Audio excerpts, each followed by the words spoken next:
সুপ্রিয় দর্শক, বিশ্ব টেলিযোগাযোগ ও তথ্য সংঘ দিবস উপলক্ষে চ্যানেল আয়ের বিশেষ আয়োজন ডিজিটাল বাংলাদেশ বিনির্মাণে big data for big impact.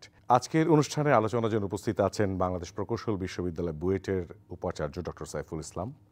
উপস্থিত আছেন বিটিআরসির স্পেকট্রাম ম্যানেজমেন্টের মহাপরিচালক ব্রিগেডিয়ার জেনারেল মোহাম্মদ নাসিম পারভেজ এবং টেলিটকের ব্যবস্থাপনা পরিচালক কাজী মোহাম্মদ গোলাম কুদ্দুস। আলোচনার শুরুতেই প্রথমেই আমি বিটিআরসির স্পেকট্রাম ম্যানেজমেন্টের মহাপরিচালক ব্রিগেডিয়ার জেনারেল মোহাম্মদ নাসিম পারভেজকে প্রশ্ন করব যে আজকের দিনটির তাৎপর্য, মানে বিশ্ব টেলিযোগাযোগ ও তথ্য সংঘ দিবসের তাৎপর্য এবং কীভাবে উদযাপন হবে। আপনাকে অনেক ধন্যবাদ।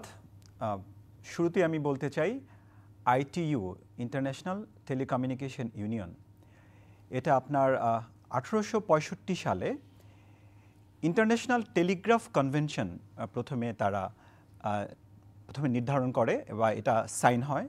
এটার পরবর্তীতে যেটা হয় 1969 সালের 17 মে ডিসাইড করা হয় যে এটাকে আপনার একটা ইন্টারন্যাশনাল টেলিকমিউনিকেশন ডে হিসাবে এটাকে নির্বাচন করবে।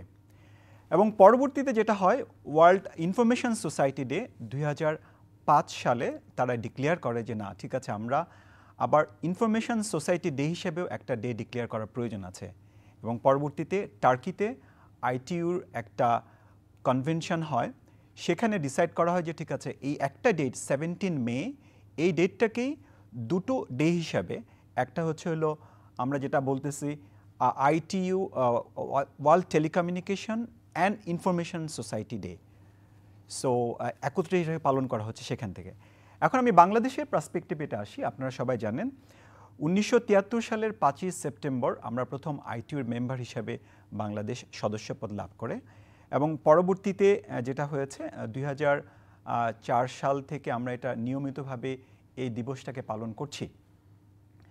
তো এই দিবসের সময় আর একটা কথা আমি বলতে চাই, এটা হলো তিনটা জিনিসের কথা ITU বারবার বলে। একটা হচ্ছে প্রত্যেকটা বছর ITU যেটা করে এই ডের উপলক্ষে একটা থিম বা একটা প্রতিপাদ্য বিষয় তারা নির্ধারণ করে।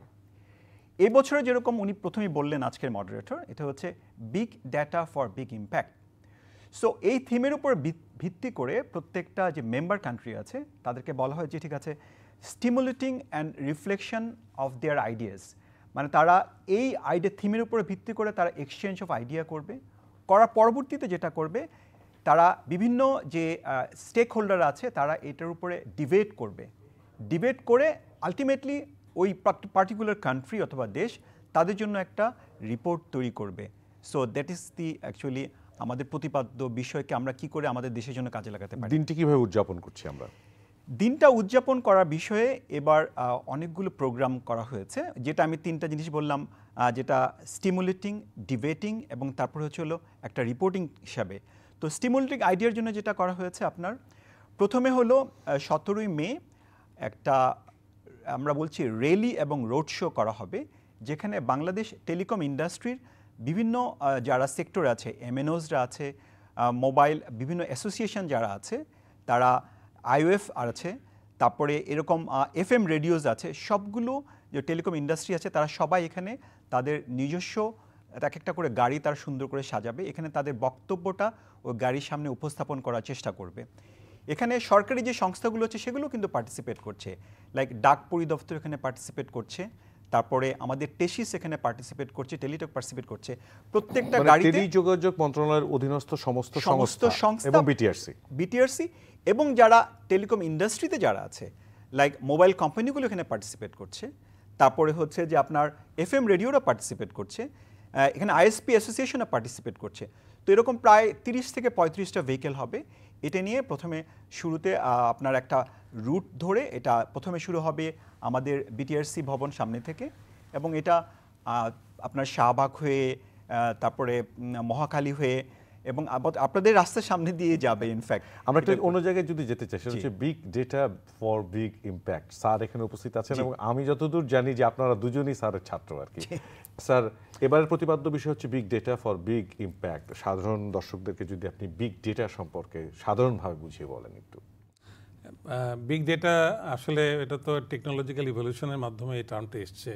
তো এটা সাধারণকে বুঝিয়ে বলাটা খুব সহজসাধ্য নয়, তারপরেও চেষ্টা করে দেখি যে কতখানি বুঝিয়ে বলতে পারি। এটা হচ্ছে যে যতই আমাদের দিন গেছে ততই আমাদের ব্যবসা বাণিজ্য সব কিছু সম্প্রসারণ ঘটার ফলে আপনার এর ফলে বিভিন্নভাবে বিভিন্ন রকমের ডেটা, অসংখ্য ডেটা জেনারেটেড হচ্ছে, তৈরি হচ্ছে। এই ডেটাগুলা স্টোরেজও হচ্ছে এখন। সেই স্টোরেজ হওয়ার ফলে সব মিলিয়ে একটা বিরাট জগতের সৃষ্টি হয়েছে। তো এই জগতে সুফল নেয়ার জন্য ব্যবসায়িক প্রতিষ্ঠান হতে পারে, সরকারের পক্ষ থেকে হতে পারে, ল এনফোর্সিং এজেন্সি হতে পারে, এরকম বিভিন্ন জায়গার থেকে এগুলোর ব্যবহার সাংঘাতিক। তবে যেহেতু সাধারণ মানুষের কথা বলেছেন, সাধারণ মানুষ কি করে এটার মানে সুফল পেতে পারে, তো সাধারণ মানুষ এখনই অলরেডি সুফল পাচ্ছে এইভাবে যে বিগ ডেটা তো স্টোর্ড আছে বিভিন্ন জায়গায়, বিভিন্ন তো আমরা সেগুলোকে অ্যাক্সেস করার জন্য বিভিন্ন সার্চ ইঞ্জিনের মাধ্যমে আমরা যেতে পারি, এবং সেই সার্চ ইঞ্জিনের মাধ্যমে আমরা গিয়ে আমাদের যে প্রয়োজনীয় ডেটাটুকু সেটাকে বের করে নিয়ে আসে আমরা যখন ইউজ করি, সেটাও বিগ ডেটার ইউজ। যদিও আসলে বিগ ডেটা বলতে আমরা মিন করি বিজনেস এন্টারপ্রাইজ সেগুলোর যে ডেটাগুলো, তো বিজনেস এন্টারপ্রাইজের ডেটাগুলো যখন সাধারণ মানুষ ব্যবহার করে, সেটা সাধারণ মানুষের জীবনেই কাজে লাগছে, সুন্দরভাবেই কাজে লাগছে এখন। এবারে আমরা জানতে চাইব টেলিটকের ব্যবস্থাপনা পরিচালক কাজী গোলাম কুদ্দুসের কাছে যে আমাদের দেশে ইন্টারনেট স্পিড এবং এর মূল্য এ নিয়ে জনগণের এক ধরনের অস্বস্তি আছে, এই বিষয়ে আপনার সংস্থা কি ভাবছে? প্রথমত বলি, বাংলাদেশে মোবাইল ফোন ইউজারের সংখ্যা যদি ইউনিকভাবে ধরি তাহলে 6.5 কোটি, আর মোবাইল সিম দেশে রয়েছে 13 কোটির মতো। এখানে ইন্টারনেট পেনিট্রেশন মানে ইন্টারনেট ব্যবহারকারী আমাদের 41% শতকরা। তো এবং এই ইন্টারনেট ব্যবহারকারীর সংখ্যা কিন্তু বেড়ে যাচ্ছে। তো এক সময় আমরা যেটা ব্রডব্যান্ড যেভাবে ডিফাইন করতাম, এখন কিন্তু এই ডেফিনেশনটাই আমরা চেঞ্জ করে ফেলেছি। একসময় 1 Mbps গতিকে আমরা একটা ভালো গতি ধরে নিতাম বা ব্রডব্যান্ড বা এর কাছাকাছি মনে করতাম।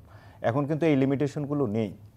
এখন ইন্টারনেটের স্পিড কিন্তু সত্যিকার অর্থেই প্রত্যেকটা অপারেটর বাড়িয়ে দিয়েছে।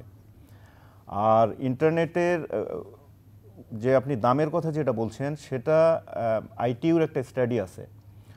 এখানে দেখা যাচ্ছে বাংলাদেশে ডাটার যে মূল্য, এটা হচ্ছে 3rd লোয়েস্ট, তৃতীয় সর্বনিম্ন। আমাদের চেয়ে কম দাম রয়েছে ভিয়েতনাম এবং কম্বোডিয়ায়। এরপরেই আমরা এই 15 পয়সা, 14 পয়সা, 13 পয়সা এরকম একটা স্টাডি আছে। অন্যান্য স্টাডিতে সামান্য কিছু ভেরিয়েশন দেখা যায়। তো মোটামুটি আমরা 3rd লোয়েস্ট। তো আমরা আশা করছি যে আগামীতেই আমরা 4G আনছি, LTE আনছি। তো 4G আসলে কিন্তু ডাটার ব্যবহারটা এবং ডাটা স্পিড জনগণকে দেওয়ার ক্ষেত্রে যে সক্ষমতা, এগুলো বেড়ে যাবে। আচ্ছা, আমি এই পর্যায়ে মহাপরিচালক স্পেকট্রাম নাসিম পারভেজ আপনার কাছে জানতে চাইব যে স্পিড এটাও সাধারণ দর্শকদের এক ধরনের অস্বস্তি জায়গা, যে আমরা কতটুকু পাচ্ছি, যে টাকাতে যে স্পিডটা পাচ্ছি এটা ঠিক আছে কিনা, আমরা ভবিষ্যতে স্পিডটা কী ধরনের পাবো? আমি এখানে বলতে চাই যে আমরা খুব শীঘ্রই এবছরই সরকারের পরিকল্পনা আছে যে 4G LTE যেটা বলছে এটা আমরা লঞ্চ করতে যাচ্ছি। তো আপনারা সবাই জানেন যে LTEর একটা স্পিড ITU থেকে ডিফাইন করা আছে, যে এটা যদি মোবাইল অবস্থাতে থাকে তার পিক যে আপনার যে ডাউনলিঙ্ক স্পিড এটাকে 100 MB/s বলে, আর হচ্ছে যে যদি স্টেশনারি কন্ডিশনে থাকে তাহলে ইভেন এটা আরও হায়ার স্পিড দিতে পারে। তবে হ্যাঁ, ইন রিয়েলিটিতে যে সমস্ত জায়গাতে 4G LTE লঞ্চ করা হয়েছে, এখানে স্পিড দেখা যাচ্ছে যে 15 MB থেকে 20 MB পর্যন্ত স্পিড কিন্তু মানে অলরেডি অর্জন করতে পেরেছে। তা আমরা BTRC থেকে অলরেডি ইতিমধ্যে এটাকে টেস্ট অ্যান্ড ট্রায়াল কন্ডাক্ট করিয়েছি, সো দ্যাট তারা একটা ভালো স্পিড পেতে পারে। তো এখন দুটো জিনিস, শুধু স্পিড দিলে স্পিডের সাথে যে জিনিসটা দরকার তখন স্পিডটা অর্জন করতে পারবে যখন মোবাইল অপারেটররা সাফিসিয়েন্ট স্পেকট্রাম ক্রয় করবে। তো সরকার এবারও ইচ্ছা আছে যে খুব দ্রুতই তারা স্পেকট্রাম অকশন এবছরই দেবে, একসাথেই 4Gও লঞ্চ করবে আবার স্পেকট্রাম দিবে। স্পেকট্রামের পাশাপাশি আরেকটা বিষয় আমি না বললেই হবে না, সেটা হচ্ছে যে টেকনোলজি নিউট্রালিটি, যে ব্যাপারেও সরকার ইতিমধ্যে বলেছে যে এখন বর্তমানে যে সমস্ত স্পেকট্রামগুলো তারা ব্যবহার করছে আপনারা জানেন, এগুলো হচ্ছে মানে স্পেসিফিক টেকনোলজি ব্যবহার করছে, 2G হলে শুধু 2G ব্যবহার করছে, যখন 2100-তে শুধু 3G ব্যবহার করছে, যখন আমরা টেকনোলজি নিউট্রালিটি দিব তখন অপারেটররা কিন্তু যে কোনো ব্যান্ডে 900, 1800, 2100-তে তারা যে কোনো টেকনোলজি ব্যবহার করতে পারবে। সো তারা যদি অতিরিক্ত স্পেকট্রাম নেয় প্লাস টেকনোলজি নিউট্রালিটি পায়, তাহলে কিন্তু আমরা অনেক কমফোর্টেবল জোনে আমরা আশা করছি আমাদের গ্রাহকরা আরও বেটার স্পিড নিশ্চিতভাবেই পাবে। তো এবছর শুরুতেই 17ই মে বিকেল 3 ঘটিকায় ওসমানী মিলনায়তনে উদ্বোধনী অনুষ্ঠান হবে আমাদের এই আন্তর্জাতিক টেলিকমিউনিকেশন দিবস এবং ইনফরমেশন সোসাইটি ডে উপলক্ষে। আর এটা ছাড়া 10:30টার সময় একটা র্যালি এবং রোড শো হবে, যেখানে টেলিকম ইন্ডাস্ট্রিতে সরকারি সংস্থা যারা আছে, পাশাপাশি বেসরকারি সংস্থা সবাই মিলে এটা পার্টিসিপেট করবে। এটা উদ্বোধন করবেন মাননীয় প্রতিমন্ত্রী তারানা হালিম এমপি। আর এটা ছাড়া রাত্রেবেলা আপনার একটা কালচারাল প্রোগ্রাম হবে এবং পরের দিন এই দিবস উপলক্ষে ওসমানী মিলনায়তনে আপনার ইঞ্জিনিয়ার ইনস্টিটিউশন মিলনায়তনে একটা সেমিনার হবে। এটা ছাড়াও কিন্তু বুয়েটের তত্ত্বাবধানে একটা প্রতিযোগিতা অনুষ্ঠিত হয়েছে, হ্যাকাথন প্রতিযোগিতা, যেখানে বিভিন্ন প্রোগ্রামাররা তারা ছোট ছোট গ্রুপে একত্রিত হয়ে আপনার প্রোগ্রামিং কম্পিটিশন করে যারা ভালো করেছে তাদেরকে ফার্স্ট, সেকেন্ড, থার্ড পুরস্কার দেওয়া হবে। এটা ছাড়াও স্কুলের বিভিন্ন স্টুডেন্টদের জন্য সারা দেশব্যাপী অনলাইনে রচনা প্রতিযোগিতার আয়োজন করা হয়েছে এই বিগ ডেটা বিগ ইম্প্যাক্টের উপরে। এই রচনা প্রতিযোগিতাও যারা ফার্স্ট, সেকেন্ড, থার্ড হয়েছে তাদেরকে পুরস্কার দেওয়া হবে। স্যার, এবার আপনার কাছে আসতে চাই, আপনি একজন ভোক্তা হিসেবে আপনার সামনে দুজন আছেন, একজন নিয়ন্ত্রক সংস্থার আর একজন সেবা সংস্থার। কি বলবেন, কতটুকু সুবিধা পাচ্ছেন এবং কতটুকু সন্তুষ্ট আপনি? অসন্তুষ্ট তো বলা যাবে না, সন্তুষ্টই তো আছি, তবে অসন্তুষ্ট একেবারে যে নাই তা নয়।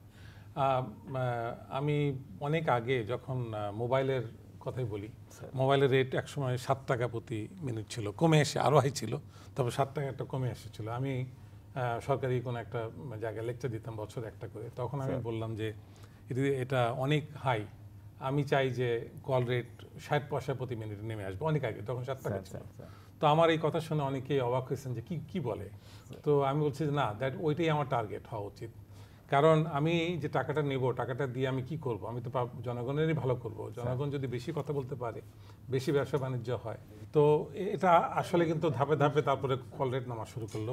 প্রতি বছরই লেকচার দিচ্ছি, তখন দেখছি কল রেট নামছে। তো আমার পজিশন ঠিকই হয়েছে। তারপরে একসময় আমি বললাম যে আমি এত খুশি না, আমি চাই যে 25 পয়সা প্রতি মিনিটে হোক।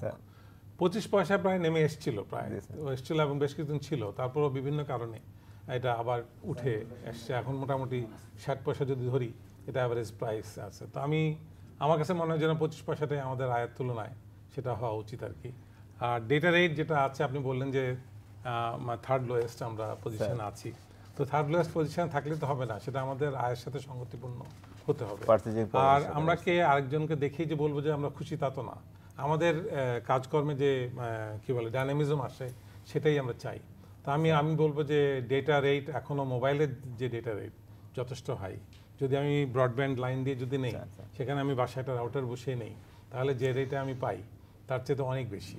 তো বেসিক্যালি আমি কিন্তু ভিডিও স্ট্রিমিং খুব একটা করতে পারি না ওইটাতে, যে রেট অ্যাফোর্ডেবিলিটি না হয়। যদি ওইটা অ্যাফোর্ডেবল করতে হয় তাহলে আরেকটু নামাতে হবে। স্যার, এবার আমরা খুবই ছোট করে 1 মিনিট করে তিনজনের কাছে জানতে চাইবো যে big data for big impact digital Bangladesh বিনির্মাণে কি ভূমিকা রাখবে? বিগ ডাটা নিয়ে এর মধ্যেই স্যার বলেছেন, আমি শুধু একটু অ্যাড করি। সেটি হচ্ছে যে বিগ ডাটা হচ্ছে একটা বড় ভলিউমের ডাটা। এটা স্ট্রাকচার্ড এবং আনস্ট্রাকচার্ড যে অবস্থায় হোক না কেন, এটাকে অ্যানালিসিস করে আমরা অনেকগুলো রেজাল্ট বের করতে পারি। ফর এক্সাম্পল, আনস্ট্রাকচার্ড ডাটা বলতে আমরা বোঝাচ্ছি যে SMS বা যে কোনো টেক্সট, যদি আমি সোশ্যাল মিডিয়ায় কোনো আমার একটা মতামত দেই যে আমি যৌতুক প্রথার বিপক্ষে, বা 100 জন তরুণ 1000 জন তরুণ মতামতটা দিল, এটাও কিন্তু অ্যানালিসিস করা যায়। তো এই বিগ ডাটার বড় সুবিধাটা হচ্ছে যে এই টোটাল ডাটাগুলো অ্যানালিসিস করে আমাদের সিদ্ধান্ত গ্রহণে, সেটা কর্তৃপক্ষ সরকার হতে পারে, যে কেউ হতে পারে, যে এই বিষয়ে কি সিদ্ধান্ত নিব, স্ট্র্যাটেজিটা কি হবে এবং এর আলটিমেটলি আমরা রেজাল্টটা কি পেতে পারি, সেটা যানজট থেকে শুরু করে যৌতুক প্রথা বলেন, নির্যাতন বলেন, বা অন্যান্য যে কোনো বিষয় হতে পারে। এমনকি বাংলাদেশের যে ডেভেলপমেন্ট, এই ডেভেলপমেন্টের জন্য এই বিগ ডাটার বেশি প্রয়োজন। আমরা যদি প্ল্যানিং করতে চাই, পরিকল্পনা করতে চাই, তাহলে কিন্তু এই বিগ ডাটার অ্যানালিসিসটা দরকার। Brigadier general Nasim Parvez. আমি সরাসরি অ্যাপ্লিকেশনে চলে যাই। বিগ ডাটা মোবাইল ফাইন্যান্সিয়াল সার্ভিসে একটা ব্যাপক ভূমিকা রাখতে পারে, বিগ ডাটা হেলথ কেয়ার সার্ভিসে ব্যাপক ভূমিকা রাখতে পারে, বিগ ডাটা এডুকেশন সেক্টরে অনেক ভূমিকা রাখতে পারে, এগ্রিকালচার সেক্টরে রাখতে পারে। এখন আমি যদি ছোট্ট করে বলি মোবাইল ফাইন্যান্সিয়াল সার্ভিসে, দেখেন আমরা নিজের অজান্তেই আমরা এই যে প্রায় 9 কোটি বা 13 কোটি সিম বিক্রি হয়েছে, 9 কোটির মতো আমাদের সাবস্ক্রাইবার আছে। প্রতিনিয়ত আমরা অনেক ডেটা ক্রিয়েট করছি। এই ডেটাগুলো কিন্তু মোবাইল কোম্পানির যে নেটওয়ার্ক, এই ডেটাগুলো কিন্তু আছে। ওরা সেই নেটওয়ার্কটা তারা কিন্তু এই ডাটাটা অ্যানালাইসিস করছে, করে তাদের বিজনেসের জন্য প্রয়োজনীয় তথ্য ব্যবহার করে কোনো একটা জায়গাতে বেশি ফ্লেক্সিলোড হচ্ছে, ওখানে বেশি এরকম স্টোরেজ তারা রাখছে, যেখানে বিটিএসে বেশি দরকার ওখানে বেশি বিটিএস করছে, যেখানে মানুষ বেশি কথা বলে। বাট এটা কি হতে পারতো, আমরা কিন্তু এখান থেকে একটা তথ্য নিতে পারতাম যে বাংলাদেশের কোন অঞ্চলটা একটু গরিব, ওখানে তাহলে নতুন নতুন প্রজেক্ট নেওয়া যেতে পারে ওই এলাকার অঞ্চলের অর্থনৈতিক অবস্থা উন্নতির জন্য। কোনো একটা জায়গাতে অনেক বেশি এন্টারপ্রেনার আছে, সো এখানে আমরা এমন কিছু কিছু প্রজেক্টে লোন দিতে পারতাম যেন ইকোনমিক কন্ডিশন ডেভেলপ করে। হেলথ কেয়ারের জন্য আমাদের যদি এই ডেটাগুলো থাকতো, স্ট্রাকচার্ড ওয়েতে নিতে পারতাম, তাহলে কিন্তু অনেক রোগীকে হাসপাতালে ভর্তি হতে হতো না। তার চিকিৎসা করার জন্য তার যখন কোনো একটা অপারেশন হতো, তার এই স্টাডিটা অনেক বেশি হেল্প করতো। Similarly, thank you. উপাচার্য। আসলে বিগ ডেটা এই মুহূর্তে একেবারে সরাসরি মানে একেবারে ভোক্তা পর্যায়ে এটার উপকার পাওয়া চাইতে বেশি হচ্ছে আসলে বিজনেস এন্টারপ্রাইজ কিংবা সরকারি পুরো আর্থ সামাজিক উন্নয়ন, ডিজিটাল বাংলাদেশ বিনির্মাণ। হ্যাঁ, মানে এটা তো আসছেই অলরেডি। এর যে টেকনোলজিগুলো সেগুলো কিন্তু বেশ ম্যাচিউরড এখন। টেকনোলজিগুলো ডেভেলপড হয়েছে, এর হার্ডওয়্যার ডেভেলপ হয়েছে, এর সফটওয়্যার ডেভেলপড হয়েছে, স্টোরেজ ফ্যাসিলিটি ডেভেলপড হয়েছে, এগুলি সবই ডিফাইন্ড হয়েছে।